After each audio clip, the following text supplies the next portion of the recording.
겠습니다. 신약성경 누가복음 2장 1절에서 14절까지의 말씀을 읽겠습니다.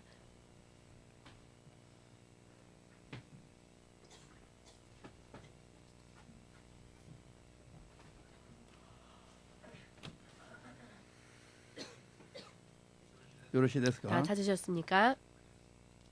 자, 声出してどうぞ. 이때 가이사 아그스도가 영을 내려 천하로 다 호적하라 하였으니 이 호적은 쿠레뇨가 수리아 총독되었을 때 첫 번 한 것이라.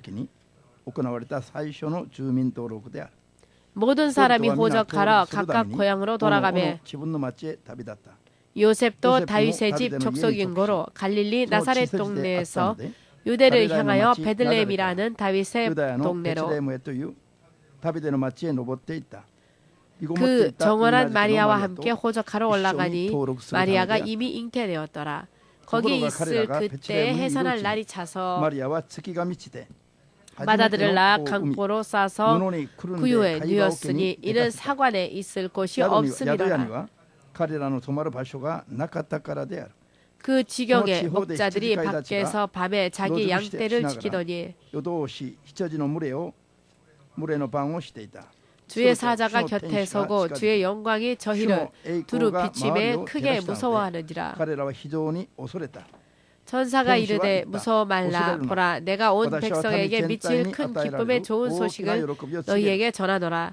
오늘날 다윗의 동네에 너희를 위하여 구주가 나셨으니 곧 그리스도 주시니라. 너희가 가서 강보에 쌓여 구유에 누인 아기를 보리니 이것이 너희에게 표적이니라 하더니 호련히 허다한 천군이 그 천사와 함께 있어 하나님을 찬송하여 가로되 지극히 높은 곳에서는 하나님께 영광이요 땅에서는 기뻐하심을 입은 사람들 중에 평안하다 아니라. 아멘. 아멘. 祈ります。主なる神様。 주 되신 하나님, 今日2014年の 2014년 主イエスキリスト 예수께서 이 땅에 오신 그 성탄절을 기념하는 예배를 전심으로 기뻐하고 또 감사하며 이 시간 주님 앞에 주께서 또 기뻐하시는 예배를 믿음으로 드리고자 원하는 한 사람 한 사람이 이 시간 이 메시지를 통하여서 주님의 음성을 들을 수 있도록, 또한 주의 뜻을 깨달을 수 있도록, 또한 주 예수께서 이 땅에 오신 그 의미를 확실하게 깨닫고 영원히 후회가 남지 않는 주님의 자녀로서의 믿음 생활을 바르게 해 나아갈 수 있도록 도와주시옵고 축복하여 주시옵소서. 모든 것을 주의 성령께 맡기오니 마지막 시간까지 주님의 뜻만이 이루어지는 시간 될 수 있게 하여 주시옵고 주님의 이름을 통하여 사는 삶 가운데 헛된 것이 없도록 축복하여 주시옵소서. 예수 그리스도의 거룩하신 이름으로 기도합니다. 아멘. 할렐루야. 자, 아무튼 우리는 기뻐합시다. 아멘. 아멘. 네, 우리는 아무튼 기뻐해야 합니다. 기쁨을 가지고 또한 기쁨뿐만이 아니라 예수님을 향한 믿음을 가지고 무엇이건 예수님을 신뢰하고 예수님이라면 또 예수님께서 하신 일이라면은 모든 것이 자신에게 유익한 것이다. 무엇이든 주저하지 않고 의심하지 않고 있는 그대로를 받아서 영원한 자신을 유익하게 틀림이 없는 것으로 만들어 나아가자.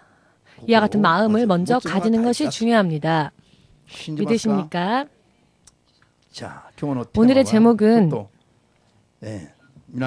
여러분들은 지금 이 제목을 보시고 어떻게 생각하셨을지 잘 모르겠지만 다시 한번 우리 함께 읽어볼까요? 구유에 누이신 예수. 구유라고 하는 것은 어떤 물건일까요? 이것은 말이 밥을 먹는 밥 그릇이죠. 말에게 먹이를 줄 때 그 먹이를 담아주는 통, 식기와 같은 것, 식탁 혹은 식기 같은 것, 그것을 구유라고 합니다. 말이나 소가 풀을 뜯어먹는 그릇이죠. 가라오케가 아니고요. 가라오케밖에 지금 머릿속에 없으신 분, 그런 사치스러운 것이 아니었습니다. 구유라고 하는 것은 소나 말이 밥을 먹는 그런 통이었습니다. 그들이 먹이를 먹는. 예수님께서 말이 먹이를 먹는 그 통에 뉘어졌다라는 것, 어느 시인은 이것 또한 너무나도 멋진 일이라고 그렇게 시를 읊듯이 이야기할 수 있겠지만은, 그러나 여러분, 이것은 사실 생각해 보건대 참 비참한 그런 탄생입니다. 여러분들은 어떠셨습니까? 여러분들이 태어나셨을 때에는 아마도 여러분들의 부모님께서 이것저것 마음을 담아서 출산 준비를 하고, 또 여러분들을 이 구유보다 훨씬 더 상상할 수 없는 환경 가운데에서 여러분들을 맞이해 주었을 것입니다. 예수님과 같은 그와 같은 탄생은 사실 정말 너무나 세상적으로 볼 땐 비참하지요. 만일 누군가가 자신도 뉘일 곳이 없어서 말구유에 뉘어졌다, 그렇게 태어났다라고 한다면 너무나 비참하다라고 생각할 것입니다. 그런데 예수께서는 그렇게 태어나셨습니다.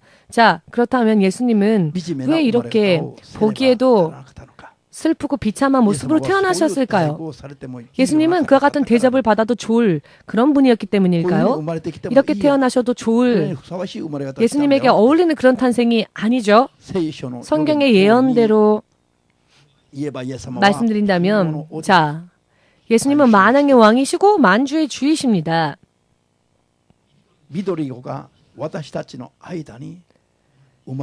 한 어린 아이가 우리에게 태어날 것인데, 한 어린 아이가, 남자아이가 태어날 것인데, 사람의 아이처럼 태어나는 이 분은 실은 놀랄 수밖에 없는 불가사의한 분이며 기묘자 묘사라, 전능하신 하나님이시며 영원한 아버지, 또한 모든 창조되어진 피조물의 근본, 또 근원 되시는 분, 그리고 모든 세계의 평화를 허락하시는 평화의 왕이라고 이사야 9장 6절 말씀에서 이사야는 그렇게 예수께서 태어나시기 이전에 그분에 대하여서 예언을 합니다. 자, 이분이 전능하신 하나님께서 영원한 모든 것에 출처되시는 분, 우리의 모든 생명의 근원 되시는 분이 바로 하나님이신데, 하나님께서 사람의 모습을 하시고 인간의 육신을 입고 이 땅에 태어나셔 말구유에 누인 것입니다.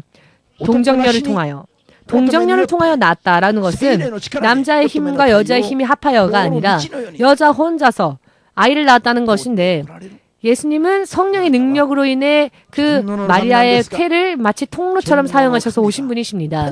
이 전능하신 하나님께서 하늘의 보좌를 하늘에 그냥 두시고 이와 같이 비참하다고 말할 수밖에 없는 탄생을 하신 이유는 무엇일까요? 그분께 능력이 없어서일까요? 혹은 이렇게 비참한 탄생이었다 할지라도 무언가 이 세상에 당신의 나라, 즉 하나님의 나라에 부족한 것을 이 땅에서 찾지 않으면 안 되기 때문이었을까요?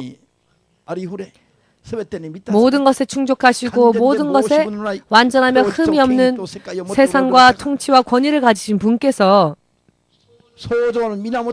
창조의 근원 되시는 분, 모든 것의 아비 되시는 분께서 이 세상에 그와 같은 모습으로 오신 이유에는, 오신 데에는 그와 같은 이유가 있는 것입니다. 그것은 다른 어느 것 아닌 바로 이 자리에 앉아 계시는 여러분과 저, 그리고 이 세상에 존재하는 사람이라고 스스로를 일컫는 모든 존재의 죄를 대신 담당하시기 위하여서, 대신 짊어지시기 위하여서, 우리의 죄를 대신 짊어지시고 우리가 범한 그 죄의 결과로 인한 지옥의 형벌로부터 우리를 살리시고 당신께서 통치하시는 하나님의 나라에 당신의 자녀로서 우리를 맞이하시기 위하여서 하나님 되신 예수께서 이와 같이 비참한 모습으로 태어나셨다라는 것을 인정하는 분은, 믿으시는 분은 아멘으로 박수를 예수님께 돌리시기 바랍니다. 이분께서는 정말로 우리가 그분을 너무나 절실하게 구하고 절실하게 그분을 요청하여서가 아니죠. 그분은 우리가 바라지도 않았을 때, 그분을 구하지도 않았을 때, 그분이 누군지도 몰랐을 때 하나님이 되신 그분은 모든 것을 다 두시고 스스로 비천한 사람의 육신으로 이 땅에 오셨습니다. 그리고 오늘처럼, 오늘 읽은 본문 말씀처럼 말이 먹이를 먹는 그 통에, 그 구유통에 지금의 여러분들이 입고 계시는 이런 푹신푹신한 아름다운 옷도 아닌, 혹은 푹신푹신한 담요도 아닌 천으로 감싸 정말로 볼품없는 모습으로 구유에 누였던 예수님, 이와 같은 모습으로 예수께서는 오신 것입니다. 이것이 전 인류를 위한 것이다 라고 생각하고 나는 빼버리고 그냥 모든 인류를 위해서다 라고 생각하지 마십시오. 인류는 뒤로 두시고 먼저 그 어느 누구도 아닌 여러분 자신, 바로 나 자신을 위하여서 예수께서는 이와 같은 모습으로 오셨다라는 것을 믿읍시다. 아멘. 모두 함께 예수님은 왜 이와 같이 볼품없는 모습으로 태어나셨을까? 나를 위하여서였다. 바로 나 때문입니다. 저 사람 때문이 아닙니다. 바로 나 때문입니다. 저 사람의 죄가 아니라 내 죄 때문에 그러셨습니다. 내 죄 때문에. 믿으십니까? 믿음은 먼저 인정하는 데부터 출발합니다. 믿어지지 않는 이야기를 어떻게 인정할 수 있겠습니까?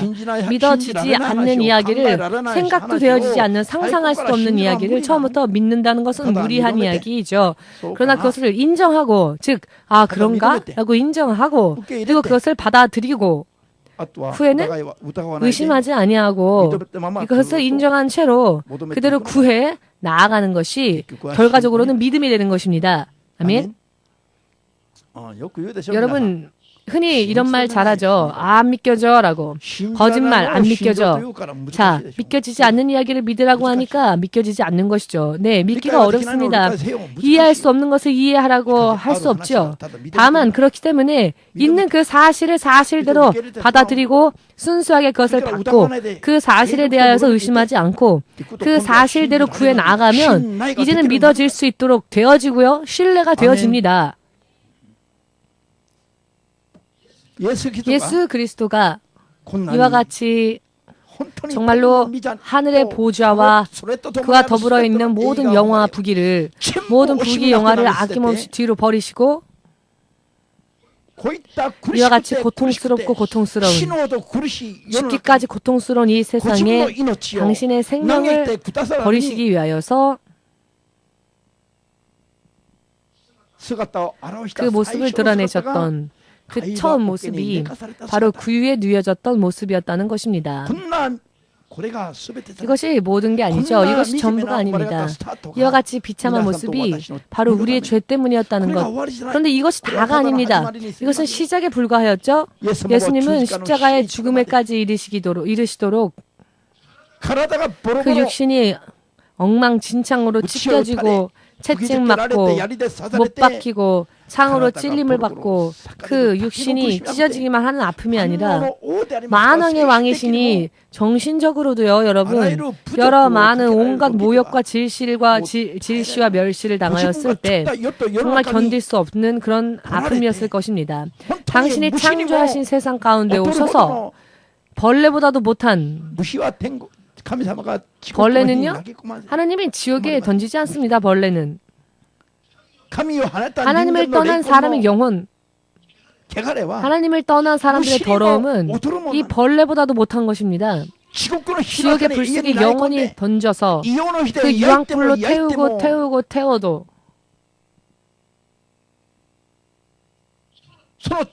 그 죄의 크기가, 그 깊이가 해결되어지지가 않는 것입니다. 그렇게 해결되어지지가 않을 정도로 이런 더러운 사람이 가지고 있는 죄, 이 죄를 대신 담당하시기 위하여서 세상에 오신 예수께서 그런 더러운 사람들, 그 더러운 사람들에게 모욕을 당하고 침뱉음을 당하고 채찍을 당하고 채찍질을 당하고 온전한 정신을 가진 권위자라면은 이것은 정말 견딜 수 없는 그런 모욕이고 자존심이 정말 대단히 상처받는 일이었으며 견딜 수 없는 길이었을 것입니다. 더군다나 그분은 이 길을 모르는 그 가운데서 걸으신 것이 아니라 이미 알고 계시면서 이 길을 택하셨습니다. 왜 그러셨을까요? 당신이 창조한 사람들이 마귀 때문에 마귀로 인해 준비되어진 지옥으로 같이 마귀와 더불어 떨어지는 것을 보실 수 없었기 때문에 당신 안에 있는 것을 다 포기하고 당신 안에 있는 것을 다 찢으시더라도 우리를 위하여서 그 피까지 짜내어 한 방울도 남김없이 흘리면서라도 지옥에 떨어질 수밖에 없는 운명의 우리 한 사람 한 사람을 구원하시기 위하여서 예수님은 이와 같이 비참한 출발로 세상에 오셨다는 것입니다. 어찌 이것을 감사하지 않을 수 있겠습니까? 어찌 이 사실을 기뻐하지 않을 수 있겠습니까? 어찌 이와 같은 예수님에게 여러저러 불평 불만만 말하며 도망하려고 하겠습니까? 크리스찬이 되고 난 다음에도 오늘은 정말로 여러분 깊이 생각하는 시간을 가지시길 바랍니다. 우리가 이 모습 이대로 정말 괜찮을까? 자, 여러분, 이 메시지는 여러분들을 추궁하고자 하는 그런 메시지가 아닙니다. 우리가 정말 상상을 초월하는 그와 같은 손해를 입는, 손실을 초래하는 그와 같은 삶을 살고 있기 때문에 우리의 삶에 더 이상 손실이 없도록, 손해가 없도록 이와 같은 예수님의 역사하심과 예수님의 사랑으로 완벽하게 완성되어져 가야 할 영원한 우리의 인생에 있어서 더 이상 손실이 있어서는 안 되기 때문에 이 말씀을 전하는 것입니다. 이것을 여러분 먼저 강하게 뜨겁게 저는 여러분들에게 전하고 싶습니다. 결코 여러분들을 추궁하거나 여러분들을 괴롭히기 위해서 이러한 말씀을 전하는 것이 아니라는 것을 여러분들이 이해하셨으면 합니다. 교회는 추궁받기 위해서 오는 곳이 아닙니다. 그 이상의 것, 예수님으로 인해 성취되어지고 준비되어진 상상을 초월하는 그 멋진 인생과 그 멋진 축복을 발견하기 위하여서 오는 곳입니다. 그러니 오늘도 아침부터 목사님 또 우리를 왜 그렇게 괴롭히는 그런 질책하시는 말씀을 하실까? 우리를 혼내시는 메시지를 하시는구나 라고 여러분 오해하지 마시길 바랍니다. 옆에 있는 분들과 우리 한번 인사해 볼까요? 옆에 계신 여러분의 그 믿음의 가족들은 어떤 얼굴을 지금 하고 있습니까? 이상한 얼굴, 싫은 얼굴 하고 있습니까? 당신이 없으면 나는 살 수 없습니다. 모든 것을 다 하더라도 당신을 살려야 합니다. 이와 같은 마음으로 예수께서 오셨는데요. 당신은 만왕의 왕이시면서도 그렇게 비참한 일을 당하시면서도 바로 우리 한 사람 한 사람을 포기할 수가 없어서 오셨는데 그 예수님에 대하여서 또한 그 예수님의 이름을 가지고 예수님 앞에 나온 여러분들의 얼굴이 벌레 씹은 듯한 얼굴하고 있지 않습니까 지금? 기쁨은 어디에다가 버리고 오셨습니까? 미즈호 은행에다가 기쁨을 맡겨놓고 오셨습니까? 여러분들의 기쁨은 미즈호 은행에다 맡기고 오셨습니까? 모두 함께 오늘의 날을 내가 태어난 날보다 더 기뻐하고 축하하자. 아멘 되십니까? 어떤 사람은요 지금까지도 아니에요. 12월 25일이 아니에요. 1월 7일 날 예수님이 오셨어요 라고 하는 사람도 있고요. 이런 것만 따지고 이런 것만 연구하고 그래서 그냥 연구하다가 머리만 하얘지고 이런 분들이 있습니다. 예수님이 12월 25일에 태어나셨더라도 혹은 1월 7일에 태어나셨더라도 혹은 다른 날에 태어나셨다 할지라도 아니 오늘은 21일인데 21일에 태어나셨다 할지라도 날짜가 중요한 게 아닙니다. 여러분 날짜는 그것은 그렇게 중요한 것이 아닙니다. 언제 오셨건 역사 가운데 우리의 인생 가운데 우리의 눈앞에 깊이 또 틀림없이 이미 와주셨다는 것 이것이 중요한 겁니다. 본질은 잊어버린 채 쓸데없는 것만 추구하고 연구하고 어쩌고 저쩌고 하는 사람들에게 한마디 여러분 말해주십시오. 자네 피곤할 따름입니다. 그렇게 피곤할 일은 그만하십시오. 할렐루야. 아멘. 왜 쓸데없는 것에는 열심을 내서 합니까? 본질은 잊어버린 채 예수님이 2000년 전에 이미 와 주셨습니다. 그게 중요한 겁니다. 우리의 인생 가운데 이미 와 주셨습니다. 그 날짜가 어제건 오늘이건 내일이건 날짜 자체는 관계가 없습니다. 와 주셨다는 그 사실이 중요한 것입니다. 아멘 되십니까? 이와 같은 것만 열심히 연구하다가 흰머리만 늘어나는 여러분, 자, 결국 그와 같은 사람들의 입에는 여러분 귀를 기울여주지 마십시오. 이런 것들을 다 뛰어넘어야 합니다. 아멘 되십니까? 365일 우리는 기뻐해야 하고 기념해야 하고 축하해야 하지 않을까요? 주일만 겨우겨우 오는 여러분에게는 미안하지만 우리는 사실 365일이 성탄절입니다. 365일이 예수께서 나를 위해 태어나신 날이고 예수께서 나를 위해 부활하신 날이라고 할 수 있습니다. 본질이 그러니까요. 또한 365일이 예수님이 다시 언제든지 오실 수 있는 날이기 때문에 준비하여 기다리고자 하는 분들만 아멘으로 박수를 주님께 돌리시기 바랍니다. 아멘. 날짜가 요일이 중요한 게 아닙니다. 그 날짜 요일에는 의미가 없습니다. 왜냐? 어차피 하나님의 나라에 들어가게 되면 매일매일의 그 시간이란 흐름이 없기 때문에 날짜와 시간의 흐름이 없습니다. 날짜와 시간을 만드는 해와 달과 별의 빛들이 다 사라지기 때문에 그때는 하나님의 영광, 하나님의 영광의 빛만이 영원히 우리를 비춰주시는 평안한 때가 되기 때문에 시간의 흐름이란 것이 없습니다. 그날 저날 이런 날짜는 중요한 것이 아닙니다. 예수께서 만왕의 왕이신 그 예수께서 바로 우리를 위하여, 나를 위하여, 내 죄를 담당하시기 위해 이 땅에 오셨다는 것, 여기에는 사실 이것은 불신자들조차도 인정하고 있지 않습니까? 지금 전 세계에서 가장 많이 팔리고 있는 책이 어떤 책인지 아십니까? 네, 잘 아시네요. 성경입니다. 지금 전 세계에서 가장 칭송받는 이름이 어떠한 이름인지 아십니까? 예수의 이름입니다. 찬송하지 않은 사람은 당신뿐이고요. 할렐루야. 그렇지 않겠습니까? 365일 이분은 여러분과 저를 위하여서 역사하셨고 일하셨고 또 그 모든 결과를 가지고 우리를 지금도 기다리시는 분이십니다. 주일날만 우리를 기다리시는 게 아닙니다. 예수님에게는 휴식이 없으십니다. 예수님에게는 쉼이 없으십니다. 어떤 사람은요, 예수님도 7일째는 안식하셨는데요. 그것은 안식하셨다라는 뜻이죠. 창조의 그 역사를 멈추셨다라는 것이지 그냥 쉬시고 주무셨다라는 뜻이 아닙니다. 모든 창조의 역사를 다 마치셨다라는 뜻입니다. 그래서 목사님도 쉬는 날이 없습니다.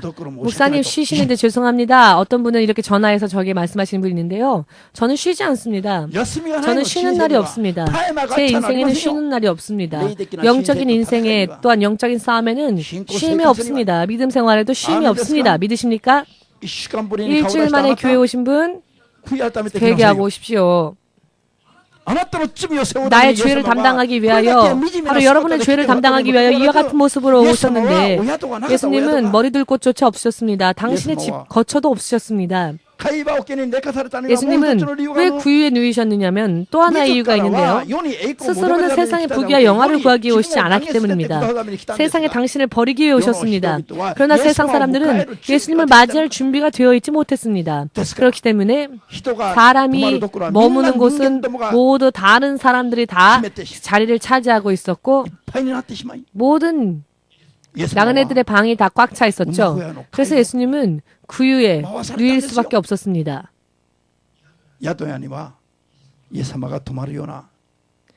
여관에는 예수께서 잠시라도 머물 수 있는 곳이 없었습니다.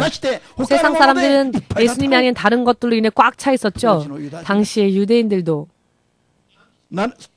당시 750년 전부터 이사야에 의하여 예언되어진 예수 그리스도가 메시아로서 왕으로서 구원주로서 주님으로서 이 땅에 오시는 그 하루하루를 소망하고 바라고 이것을 소망하며 깨어있어야 할 유대인들이 예수님을 맞이하는 그런 마음의 그와 같은 공간을 가지고 있지 못했다는 것입니다. 방 한 칸조차도 예수님을 위해 준비하지 못했다는 것입니다. 사람들이 머무는 곳은 사람들로 꽉 차 있었습니다. 자기들 스스로를 꽉 채웠던 것입니다. 어쩌면 바로 이 말씀 들으시는 여러분도 예수님을 받아들일 여유가 없어서 당신 스스로의 일 때문에, 당신 주변의 사람들의 일 때문에, 세상의 일 때문에 마음이 꽉 차 있어서 예수님이 들어오실 어떤 여지가 없는 것은 아닙니까? 당시의 유대인들처럼 그와 같은 믿음을 우리도 만일 가지고 있는 것은 아닐까요? 목사님도요, 오늘 하루 종일 이것을 놓고 기도하면서 생각을 해보았습니다. 이 자리에 앉아서 기도하면서 저는 예수님에게 고백했습니다. 예수님, 아시죠? 제가 사는 삶의 의미는, 삶의 목적은 오직 예수님밖에 없다는 것을 예수님은 아시지 않습니까? 라고. 그렇기 때문에 성령으로 오늘 인도해 주십시오. 부탁합니다. 할렐루야. 당시 사람들이 예수님을 맞이할 만한 그와 같은 방 한 칸조차도 준비하지 못했습니다. 예수님은 하나님으로서 모든 것을 다 버리시고 이 땅에 와주셨지만 그 예수님을 맞이할 수 있을 만한 유대인들은 당시에 없었습니다. 예수님을 맞이해야 했었던 그 유대인들에게는 문제가 있었던 거죠. 즉, 영적인 준비가 전혀 되어 있지 않았다는 것입니다. 인정하십니까? 거기에는 이유가 있습니다. 이유가. 이 예수님께서 오시는 메시지 750년 전부터 예수님께서 이 땅에 오실 것이라는 것은 예언되어져 있었습니다. 구체적으로 말라기서를 쓴 말라기 예언자가요. 마지막으로 이스라엘 백성에 대하여서 이스라엘 백성이 깨어야만 할 하나님의 말씀, 피도 눈물도 없이 있는 그대로 그 말씀을 전하고 난 뒤 400년이라는 시간이 지나도록 두 번 다시 예언자에 의한 예언의 말씀이 이스라엘 백성에게 주어지질 않았습니다. 말라기가 마지막으로 하나님에게 돌아올 것을 백성들에게 촉구하였죠. 하나님을 하나님으로 섬기도록, 주님을 주님으로 섬기도록, 진정한 우리의 참된 하나님 아버지로서 섬기도록. 믿음이 너무나도 미지근하니까, 믿음이 이것도 저것도 아니니까 하나님 부르면서도 하나님에게 벌어진 것만 드리면서, 하나님의 이름을 부르면서도요, 자기의 나라의 총독, 자기 나라의 어떤 위대한 자 혹은 자기 집의 그 아비보다도 더 예수님을, 하나님을 경멸했던, 멸시했던 그런 백성들에게 마지막 예언자였던 말라기가 그와 같은 믿음의 모양으로는 하나님과 절대로 교제할 수 없음을 확실하게 선언합니다. 세상에 있는 모든 것들이, 나의 생명조차도 모두 하나님의 것이며 주권이 하나님에게만 있지 우리에게는 없다는 것을 마지막 예언자인 말라기가 전하고 난 뒤, 하나님의 주권을 인정하고 하나님에게 돌아가는 자만이 하나님의 영광과 생명과 치유의 빛에 쌓이게 될 것이다 라고 마지막으로 그가 전하고 예언이 끊쳐버렸죠. 그 이후 400년이라는 시간이 흐르도록 이스라엘 백성에게는 사신 하나님의 예언을, 살아계신 하나님의 말씀을 전하는 자, 살아계신 하나님의 음성을 듣고 전하는 예언자들의 활동이 끊쳐버렸습니다. 400년 정도 영적으로는 암흑기다라고 불려지는 그와 같은 시대가 이스라엘 백성들에게 계속되어졌었죠.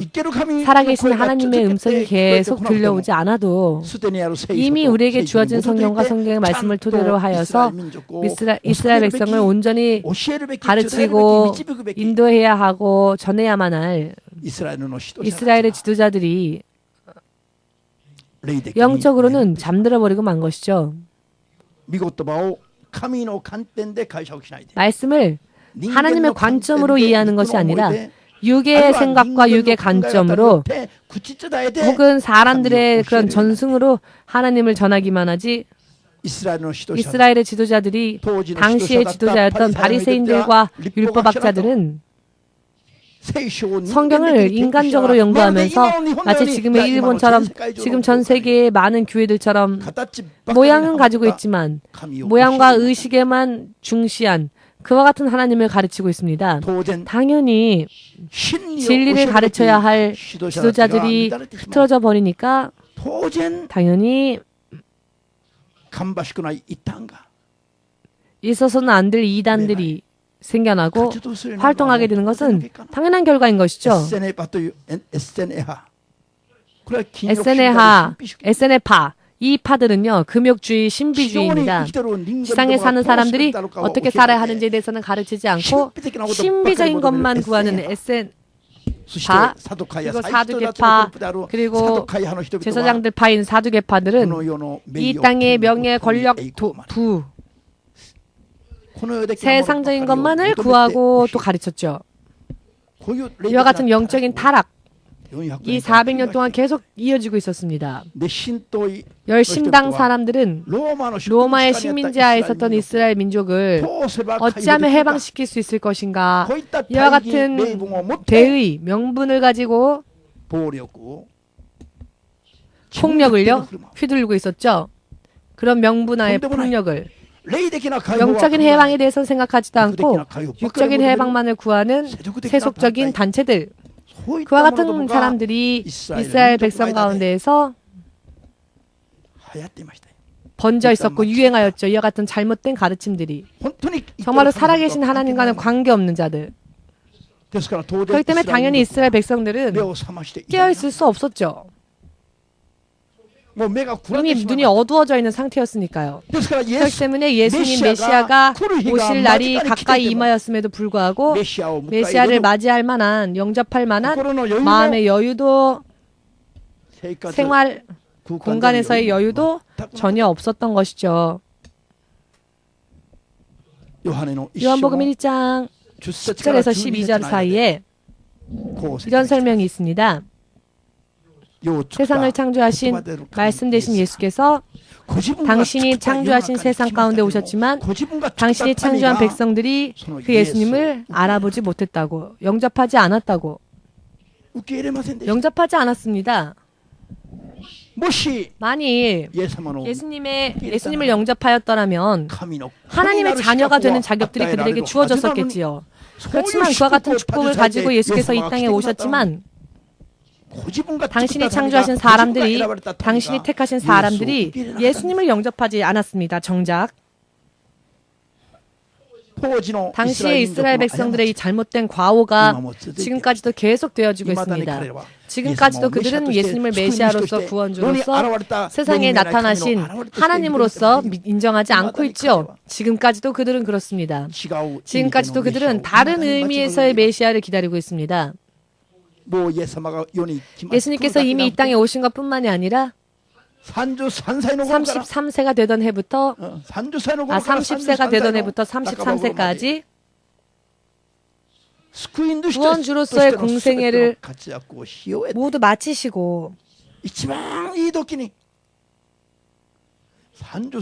가장 좋은 때 33세 하면은요, 지금 33살이신 분 손 들어보십시오. 32, 34이라 좋습니다. 35살까지 손 들어보십시오. 전부 35을 넘으셨습니까? 그렇다면 이미 절정기를 다 여러분 넘기셨네요. 자, 우리의 삶을 되돌아봅시다. 옛날 아주 먼 옛날, 내가 아주 그 먼 옛날이었던 33살 때 무렵으로 한번 돌아가 봅시다. 남자였다면 절정기죠. 남자의 인생 앞으로 꽃 피운다라고 하는 시기입니다.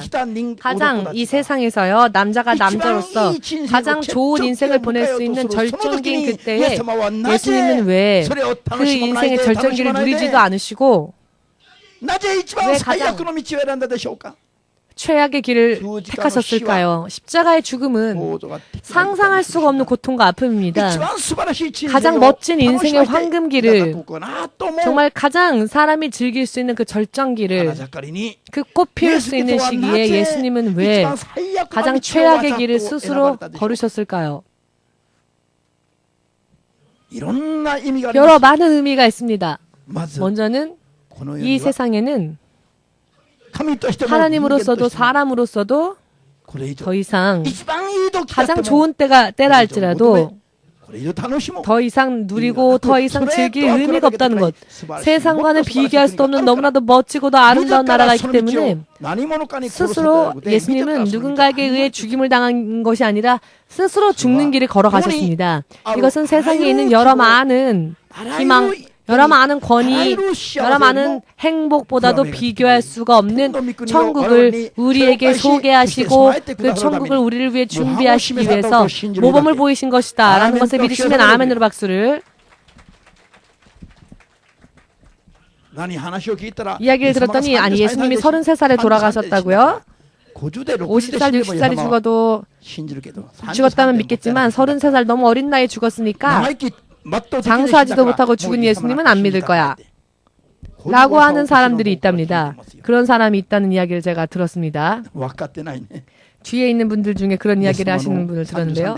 예수님이 33살에 돌아가셨으니까 자 너무 어려서 그렇다 안 믿는다라고 하는 분이 있는 모양인데 33살 때 왜 예수님은 세상을 떠나셨을까요? 가장 좋은 시기에 왜 미련 없이 이 세상을 버리셨을까요? 그것은 멸망하기 위하여 자멸하기 위하여가 아니라 더 멋진 나라를 우리에게 주시고 만왕의 왕 만왕의 주로서 또 우리를 그 자녀 삼으시기 위하여서 그 모든 준비를 하시기 위하여서 스스로 그 길을 걸어가셨다라는 것입니다. 믿으시는 사람은 아멘으로 박수를 예수님에게 보내십시오. 그러니까 여러분들이 예수님이 주님이다 구원주이다 라고 믿고 예수님에게 돌아간다면 여러분들의 인생은 예수님이 걸어가신 것과 같은 것이 앞으로도 영원토록 우리에게 그와 같은 것이 기다리고 있습니다. 믿으시고 그 예수님의 길을 예수님이 걸어가신 그 길을 우리도 걸어가야 할 것입니다. 아멘. 예수 그리스도는 세상에 사시는 동안 머리 둘 곳조차 두지 않으시고 마치 여행자처럼 나그네처럼 걸어가셨습니다. 나그네는 어떤 여행지에도 마음을 두지 않지요. 이것이 여행하는 사람의 특징입니다. 여행하는 사람의 특징은요. 어떠한 숙소라 할지라도 그 숙소에 미련을 두지 않습니다. 조금 멋진 그런 숙소가 있으면 아 좋은 곳이구나. 그렇지만 하룻밤 자고 나서는 또다시 여행을 떠나야 하니까 그 숙소에 미련을 두지 않습니다. 할렐루야. 아멘. 그리고 가장 좋은 때 예수님은 가장 당시의 극형 로마와 같은 제국에 식민지를 많이 가지고 있었던 정말 그 악질적인 명성이 자자한 로마 제국조차도 십자가 처형을 금지했는데요. 왜냐하면 십자가 처형은 보는 사람조차도 정신이 이상해질 정도로 상상할 수도 없는 잔인한 처형 방법이었기 때문입니다. 그런데 예수님은 이 모든 것들을 다 알고 계시면서도 사람의 입장에서 볼 때는 가장 절정의 시간을 스스로 그 죽음의 길로 걸어가셨다는 것입니다. 할렐루야.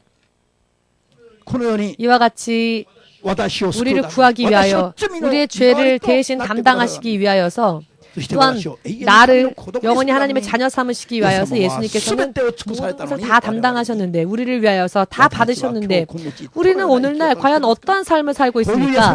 이 예수님의 메시지에 귀를 기울이지 아니하고 생활은 따로 생활은 말할 것도 없고 일주일에 한 번 교회 얼굴 내비치는 것도 아주 그냥 내가 대단한 일 했다라는 식으로 이번 주에도 이 세상에 있는 아주 좋은 것 다 먹고 왔습니다. 내 배불뚝이 배를 보십시오. 이렇게 잘난 척 예수님 앞에 하나님 앞에 나오는 당신. 물론 이 자리에는 그런 분 없습니다. 바깥 세상에 그런 사람이 많지요. 예수님이 무엇을 위하여 그 위에 누이셨는지 그 사람들은 알까요? 무엇을 위하여 예수님이 십자가 위에 못 박히셨는지 왜 죄인 중에 하나처럼 헤아려지면서 그렇게 하셨을까요? 그것을 왜 그런지 이유를 아십니까? 왜 예수님은 그와 같은 일을 하셨을까요?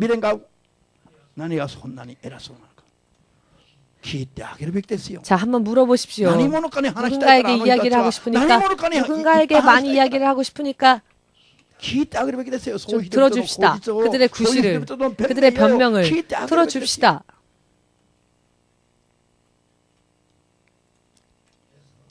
예수님과 더불어 걸어가는 길에 그 의미도 가치를 알지 못하고 있고 자부심도 전혀 없으니까 예수님을 믿으면서도 미련이 많은 이유는 믿지 않는 사람들의 성공을 볼 때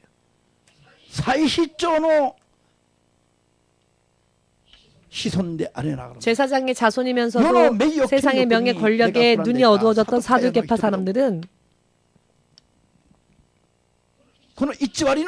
이 거짓 지도자들 그들에게 과연 내일이 있겠습니까?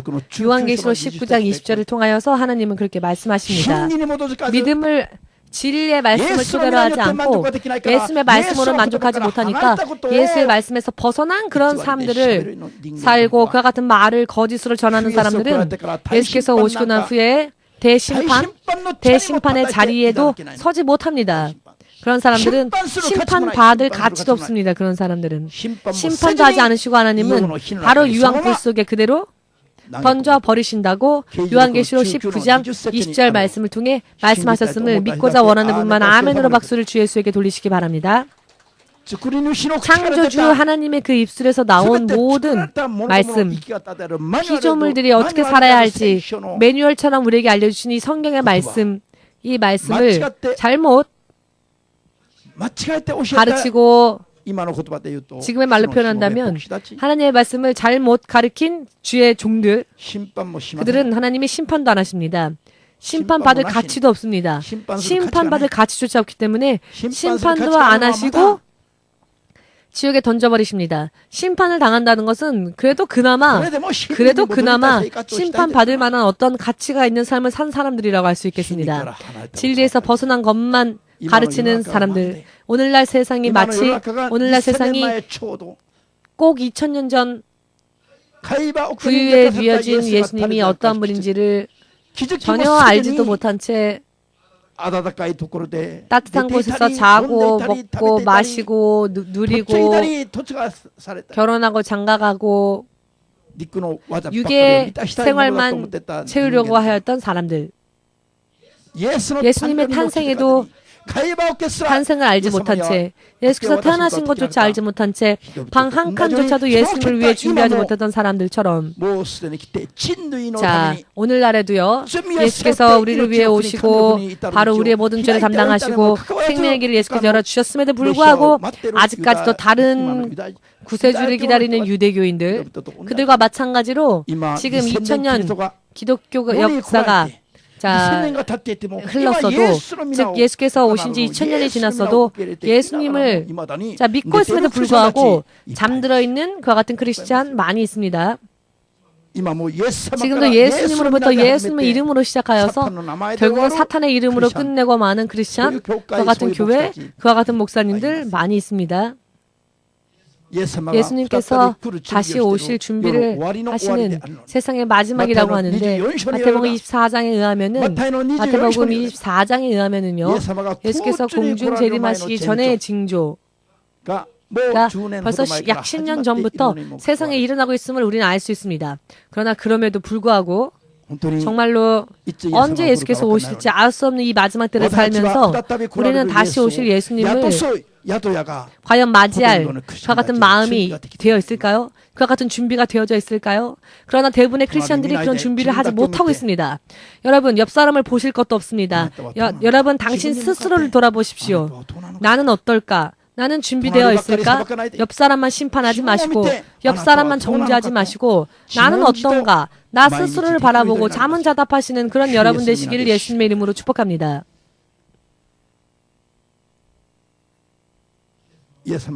예수님께서는 이 땅에 오시고 이렇게 비참하고 볼품없는 모습으로 오셨고 바로 나를 위해서 오신 것이고 내 죄를 담당하시기 위해서 오셨고 세상을 이미 떠나셨고 그리고 부활하신 몸으로 하늘에 가셨고 이제 예수를 믿는 모든 자들에게 생명의 능력을 주시고 예수를 믿지 않는 그런 역사학자들까지도 인정하지 않을 수 없는 사실들을 우리에게 주셨고 그래서 예수 안 믿는 학자들도 역사 가운데 예수를 인정하고 있는데 믿지 않는 역사가들조차도 예수에 대하여서 그것을 증거하고 있는데 그러나 예수를 믿는다는 사람들이 주 예수가 다시 오신다는 그 말씀을 받았음에도 불구하고 다시 오실 예수님을 맞이할 준비를 하지 못한 채 살고 있습니다. 예수님을 구유에 눕혔던 당시의 유대인들처럼 오늘날의 크리스찬들 가운데에서도요 그 예전 2000년 전에 예수님이 오셨으나 그 예수님을 맞이하지 못했던 그들과 지금의 우리와 무엇가 다를까요? 그들과 우리의 차이가 거의 없는 그런 시대를 우리가 살고 있습니다. 그렇다면 우리도 영적 암흑기를 살고 있는 것과 똑같은 것입니다. 빨리 깨달으시기를 예수님의 이름으로 축복합니다. 모든 것을 하늘의 부귀, 하늘의 명예, 하늘의 보호자를 다 버리시고 단 하나의 목적을 위해, 즉 우리를 구원하시기 위한 그 목적으로 이렇게 오신 예수님을 믿고 그분과 함께 걷는 자를 크리스찬, 하나님의 자녀라고 우리는 말합니다. 그렇지만 그 예수님과 더불어 걷고 그 예수님과 동행하며 예수님을 따라 하나님의 자녀로서 예수님의 그 나라를 맞이해야 될 우리들의 모습이 갈래갈래 찢겨져 있죠. 예수님만을 맞이할 방, 예수님만을 맞이할 마음의 공간이 준비가 되어 있지 않은 것입니다. 준비가 되어 있는 사람들이 너무나 적습니다. 매일매일의 삶 가운데에서 항상 세상의 것만 충족하길 원하고 세상의 것만 채우려고 하고 세상을 위하여서 내 마음을 비울 뿐이지 예수님을 위해서는 비우지 않습니다. 일주일에 단 한 번의 예배조차도 예수님을 주님으로서 맞이하여 섬기는 것이 너무나 어려운 오늘날의 크리스천. 과연 그 크리스천들이 2000년 전 유대인들과 다를 게 뭐가 있겠습니까? 진리의 말씀 에 대하여 정말로 죽음을 지나가신 예수님, 성령으로 더불어 우리와 함께 하시는 예수님, 그 예수님과 함께 동행하고 싶은 사람, 동행할 수 있는 사람, 그런 사람들이 과연 이 오늘날의 세상에 몇 명이나 있을까요? 이와 같이 마지막에 이 암흑 시기, 이 영적인 암흑기에 예수께서 오시기 400년 전 오시기 전에 400년 동안 암흑이 시작되어졌던 것처럼, 암흑이 계속되어졌던 것처럼 이제 다시 오실 예수님, 그분이 다시 오실지 언제 오실지 알 수 없는 이 시대를 우리가 살고 있으면서도 영적으로도 암흑기가 있고 영적으로도 흐트러진 것이 있다는 것을 우리는 깨달아야 합니다. 이 영적인 사실에 대해서 깨닫고 깨어서 흑암 속에서도 빛을 발할 수 있는 사람이 될 수 있기 위해 영적 눈을 뜨고, 돌연 예수께서 이 땅에 오셔도 이 육신이 깊은 잠에 빠져서 정신없이 잠을 잘 때 예수께서 오셨다 할지라도 내 영혼이 하나님의 나팔소리, 그 영적인 나팔소리를 듣고 자연히 반응하여 들림받기를 원하는 사람만이 아멘으로 이 박수를 예수님에게 돌리시기 바랍니다. 예수님을 위하여서가 아니라 이 세상의 모든 것을 다 버리시고 가신 예수님의 이름으로 인해 바로 나를 위하여 또 후회가 남지 않는 인생을 앞으로 확실하게 정말 생각해 나아가지 않으면 안 됩니다. 내 인생을 위해. 당시에도 대부분의 유대인들이 코 골면서 이 세상에 빠져서 잠들어 있었을 때 하늘의 별들만 바라보았던, 하늘의 별의 흐름만을 바라보았던 동방의 박사들 가운데 이 세 명의 박사들, 그들은 예수님의 탄생의 순간에 함께 있을 수 있었습니다. 당시에도 사람으로서 사람에게 선물할 수 있는 최고의 선물로 모든 예우를 갖춰서 황금, 몰약, 유향을 예수님에게 드렸죠. 이것은 당시에 사람이 사람에게 줄 수 있는 최고의 선물이었습니다. 그 이상의 가치 있는 것이 없었습니다. 자신을 위하여서도 쓰지 않았던 최고의 것, 최상의 것을 가지고 저 먼 동방에서부터 그 별들의 움직임을 보며 땅을 바라본 것이 아니라 하늘을 바라보았던 동방 박사들은 그 예수님이 태어나신 것을 깨닫고 밤낮 없이 달려서 그 예수님을 맞이할 수 있었죠. 그들은 밤낮 없이 하늘만을 바라보고 하늘의 소망을 두었기 때문입니다. 그렇기 때문에 그 위에 누였던 예수님이 바로 이 세상에 오실 구세주라는 것을 알았죠. 천사들의 인도함을 통해 그들은 땅에서도 하늘의 힘을 따라 새로운 운명을 개척할 수 있었던 것입니다. 즉 영적이며 또한 믿음으로 인한 승리를 거둘 수 있었습니다. 전 세계 사람들 가운데에서 최초로 예수님을 알아보고 그 예수님에게 선물을 드렸던 3명이었습니다. 즉 이런 영적 흑암 암흑기에서도 이렇게 깨어있는 사람도 있다는 겁니다. 우리 땅끝 선지교회도 그와 같은 교회가 될 수 있도록, 영적인 암흑기 속에서도 깨어있는 교회, 깨어있는 성도가 될 수 있도록 여러분 스스로의 믿음으로 이와 같은 믿음을 만들어 나아가시길 주 예수 이름으로 축복합니다. 또 마리아와 요셉, 마리아는 천사의 소리를 듣고 저는 당신의 계집종이오니 당신의 말씀대로 내게 이루어지리이다 라는 고백을 하죠. 그는 약혼자가 있었습니다. 그런데 사실 그는 약혼을 하였던 몸이었기 때문에 자신의 육신을 자신의 약혼자에게 주지 않으면 안 되죠. 그러나 아직 쓰지 않은 자신의 육신 안에 요셉이 아닌 아이가 자신의 몸에 잉태되어진다는 그 사실을 목숨 걸고 믿음으로 하나님 앞에 당신의 몸을 드리죠. 그러면서 그는 이렇게 고백합니다. 이 계집종이 세세토록 영영토록 가장 복받은 여인이다라고 사람들에게 칭찬받는 자가 되었다라고. 그것은 왜 그랬습니까? 성령의 불가사의한 능력으로 하나님의 말씀이 그 마리아의 태에 성취되어졌을 때 자신의 태를 그가 하나님에게 드릴 수 있었기 때문이었습니다. 그러나 마리아의 선택은 잘못된 선택이 아니었지요. 할렐루야. 그리고 이와 같은 사건을 알고 깜짝 놀라 그것을 겉으로 크게 드러내지 아니하고 아무도 알지 못하는 사이에 약혼녀인 이 마리아와 인연을 끊고자 가만히 생각했던 요셉의 꿈속에 주의 성령이 나타나서 죄송합니다. 주의 천사가 나타나서 마리아가 잉태한 것은 다른 남자에 의한 그런 잉태가 아니라 지극히 높으신 하나님의 성령으로 인해 예언되어진 말씀이 성취되어지기 위하여 마리아가 잉태한 것이다 라는 것을 알려주십니다. 아들이 태어날 것이니 남자아이가 태어날 것이니 그 이름을 예수라 하라. 이는 바로 당신의 백성을 그 죄에서 구원하실 하나님이시기 때문이다. 그 하나님이 바로 마리아의 태에 임한 것이다 라는 꿈의 계시를 본 요셉은 영적 각성을 일으키고 육의 생각으로 판단하지 않은 채 믿음으로 이것을 받아들입니다.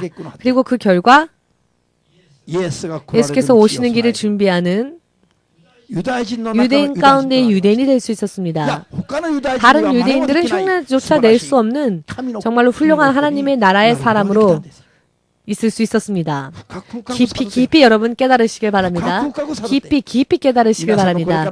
여러분들의 앞으로의 믿음 생활이 진실로 일방통행, 한번 지나가면 되돌아올 수 없는 여러분들의 일방통행인 인생이 틀림이 없는 인생, 영원한 생명에 충만하며 하나님의 자녀로서의 신분을 온전히 지킬 수 있고 무슨 일이 있어도 그 하나님의 자녀로서의 신분을 잃지 않는 여러분들 되시기를 주 예수의 이름으로 축복합니다.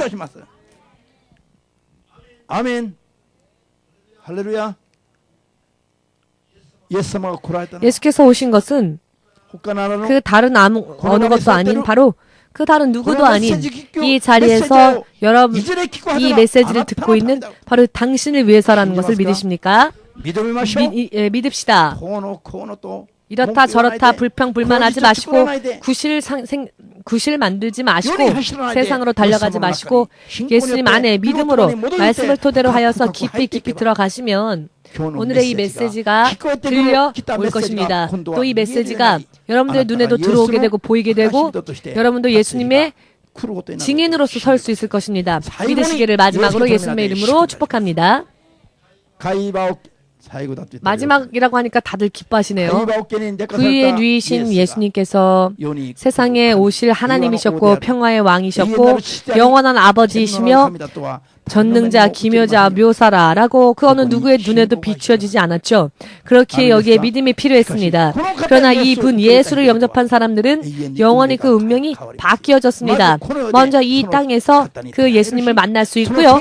그 권위와 능력과 축복 속에 우리는 들어갈 수 있고요. 그리고 세상을 떠날 때에는 틀림이 없이 하나님의 나라에 옮겨질 수 있습니다. 믿으십니까? 오늘 이 시간을 계기로 하시고 여러분들의 운명이 진실로 근본적으로 또한 영원토록 신적인 하나님의 자녀로서의 신분으로 바뀌어 나갈 수 있으시기를 마지막으로 축복합니다. 아멘.